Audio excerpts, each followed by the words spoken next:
काल एक महाराज आलं होतं.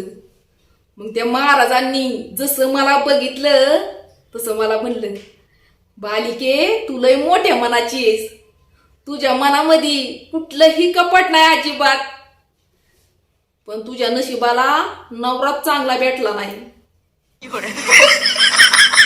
जसं ह्यांनी ते ऐकलं तसं हे लगबगीने बाहेर आलं आणि त्या महाराजांना म्हणलं, एवढीच ही बालिका चांगली आहे ना, जा तुमच्या बरोबर घेऊन, तुमच्यासारखं असंच लोकांनाही भविष्य सांगल. हाय का आता. महाराजांनी जसं ह्यांना बघितलं तसं महाराज ह्यांना म्हणलं, बालका तुझ्या नशिबात तर पुनर्विवाह आहे.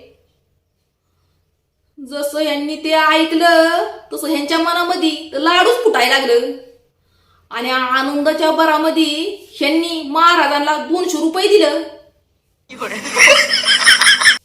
पण महाराज म्हणलं की पण एक समस्या आहे, ती म्हणजे अशी, ज्या पण वेळेस तुझा पुनर्विवाह होईल ना, तेव्हापासूनच तुझ्या पाठीमागं पनवती लागणार आहे. ही जी तुझी पहिली बायको आहे ना, ती लक्ष्मी आहे, आणि जी तुला दुसरी बायको भेटणार आहे ना, ती अवदसा भेटणार आहे.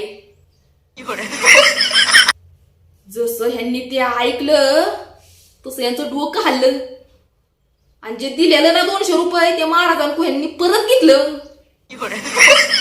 का तुम्हाला दुसऱ्या बायकोला तुम्ही अवदसा का मानला. हाय का आता. अजून तर बायको केली पण नाही. मग माझं असं डोकं हल्लं.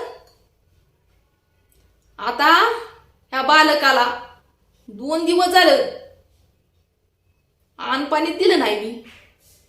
बसू द्या आता बालकाला उपाशी.